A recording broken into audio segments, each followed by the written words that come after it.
అంశం కానీ ration mafia smuggling అన్ని వన్ బై వన్ వెళ్తున్నారు. మీరేమంటారు?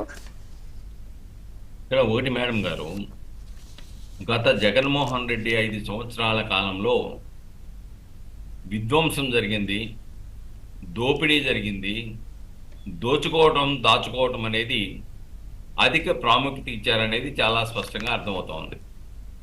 దాంట్లో ఇప్పుడు వెలుగు చూస్తున్న అనేక అంశాలు ఒకటి కాదు, చివరికి తల్లిని చెల్లిని కూడా సోషల్ మీడియాలో వాళ్ళ శీలాన్ని శంకిస్తూ పుట్టుకుని అనుమానిస్తూ సోషల్ మీడియాలో పోస్టింగ్లు పెట్టినా నిమ్మకు నీరెత్తినట్లుగా వ్యవహరించిన జగన్మోహన్ రెడ్డి వ్యవహార శైలిని ప్రజలు చేతరించుకుంటున్నారు. రెండోది ఫైబర్ నెట్, మీరు చెప్పారు ఫైబర్ నెట్ కానీ డిజిటల్ కార్పొరేషన్ కానీ సోషల్ మీడియాలో ఎవరైతే పోస్టింగ్లు పెడుతున్నారో ఎగనెస్ట్ ప్రతిపక్షాల మీద కానివ్వండి, మహిళల మీద కానివ్వండి, వాళ్ళ వ్యక్తిత్వ హననానికి పాల్పడుతున్నారో వాళ్ళని ఉద్యోగులుగా చూపించి వాళ్ళ ఇంట్లో కూర్చొని మీరు ఈ చట్ట వ్యతిరేక చర్యలు చేయడానికి మీకు ఇదిగో ఉద్యోగాలు ఇస్తూ జీతాలు ఇస్తున్నామని చెప్పేసి ఇంటి దగ్గర కూర్చోబెట్టి చేసిన సంఘటనలు మనం చూస్తూ ఉన్నాం. వరా రవీందర్ రెడ్డి చాలా స్పష్టంగా చెప్పాడు, మాకు ఐప్యాక్ నుంచి కూడా కొంత ఫీడింగ్ వచ్చేది, ఐప్యాక్ నుంచి మేము ఆ ఫీడింగ్ని తీసుకొని మేము ఫార్వర్డ్ చేయడానికి ఇచ్చేవాళ్ళం.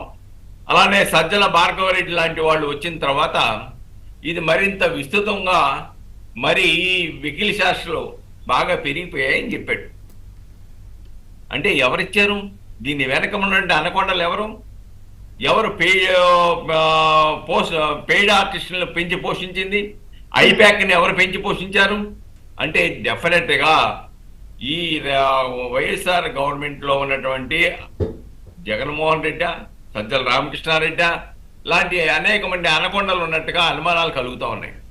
రెండోది ఇక్కడ చాలా స్పష్టం ఏంటంటే త్రిపుల్ ఆర్ వాళ్ళ పార్టీ ఎంపీని ఏ విధంగా చిత్రహింసలు పెట్టేసి దాంట్లో కొత్త థీరీ, వాళ్ళకు ఒక థీరీ ఉందండి.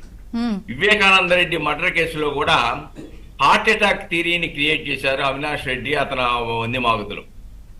దీంట్లో కూడా రఘురామకృష్ణరాజు గారు ఆల్రెడీ గుండె ఆపరేషన్ చేయించుకున్న తర్వాత గుండె మీద కూర్చొని ఆయన్ని కూడా చంపేసి హార్ట్ అటాక్ థియరీని క్రియేట్ చేయడానికి ప్రయత్నం చేశారని ఆయన చెప్తా ఉన్నాడు.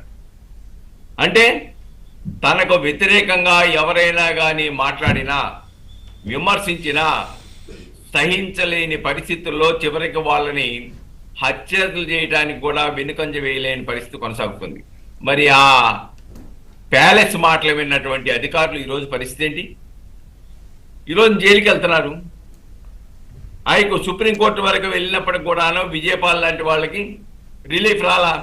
మీరు చట్టాన్ని కాపాడవలసిన వ్యక్తులు చట్ట విరుద్ధంగా చట్ట భక్షకులుగా మారితే ఏ విధంగా మీకు రెమెడీ ఇస్తామని చెప్పేసి అసహించుకునే పరిస్థితి, చివరికి జైలు గోళ్ళ చూడాల్సిన పరిస్థితి.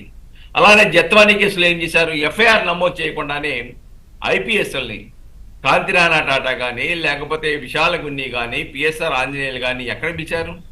విశాలగున్ని ఏం చెప్పాడు?